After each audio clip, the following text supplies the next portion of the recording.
దేవుడు సర్వ సృష్టిని సృష్టించి అందులో నరుడిని కూడా సృష్టించాడు. నరుడిని సృష్టించినప్పుడు, ఆదామును సృష్టించినప్పుడు నరుడు ఒంటరిగా ఉండటం మంచిది కాదని దేవుడు ఆదాముకి గాఢ నిద్ర కలిగించి తన పక్కటెముకలు ఒక ఎముకను తీసి స్త్రీగా సృష్టించాడు. తనకి సాటి అయిన సహకారిని దయచేశాడు. అప్పుడు ఆదాము సంబరముతో, ఆనందంతో ఏమని సంబోధించాడంటే, నా నరముల్లో నరమ, నా ఎముకల్లో ఎముక, నా నరమ నుండి తీయబడ్డావు కనుక నువ్వు నారీ అనబడదువని సంబోధించాడు.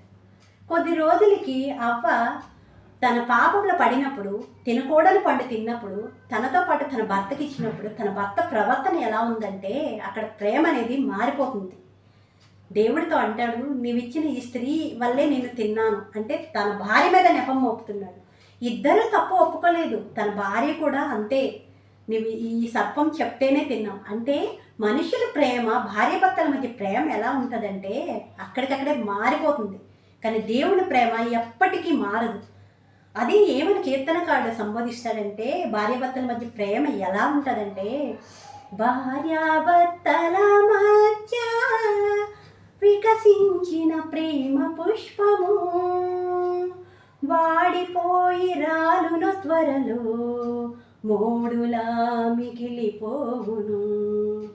ఎన్నటెన్నడు మారనిది నా యేసుని దివ్య ప్రేమ, ఎన్నడెన్నడు మారనిది నా యేసుని నిత్య ప్రేమ. ధరణిలోని ప్రేమలన్నీ స్థిరము కావు, కరిగిపోవును. క్రీస్తు యేసు కల్వరి ప్రేమ కడవరకు ఆదరించును. వింటున్నారా? దేవుని ప్రేమ నిత్యము నిలకడగా ఉంటుంది. అదే మనుషుల ప్రేమ ఇలానే ఉంటుంది. చూస్తున్నారు కదా, ఎక్కడ చూసినా భార్యకు భర్త, భర్తకు భార్య మోసం చేసుకుంటూ, తన భార్య ఉంటుండగా ఇంకొక పరస్త్రీ వ్యామోహంలోను, తన భర్త ఉంటుండగా ఇంకొక పరాయి పురుషుడు వ్యామోహంలో పడి ఉన్నారు. భయంకరమైన దినములు దేవుడు వాక్యం సెలవిస్తుంది. అంత్య దినముల్లో ఉన్నాము.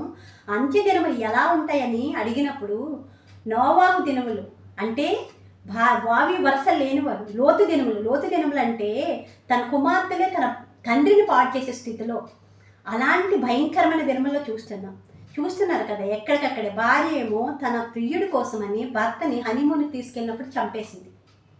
అలాగే భార్యను కుక్కర్లో ఉడికించి భర్త చంపేశాడు. భార్యలు అలానే ఉన్నారు, భర్తలు అలానే ఉన్నారు, స్త్రీలు అలానే ఉన్నారు, పురుషులు అలానే ఉన్నారు. ఎవరిని నమ్మగలం?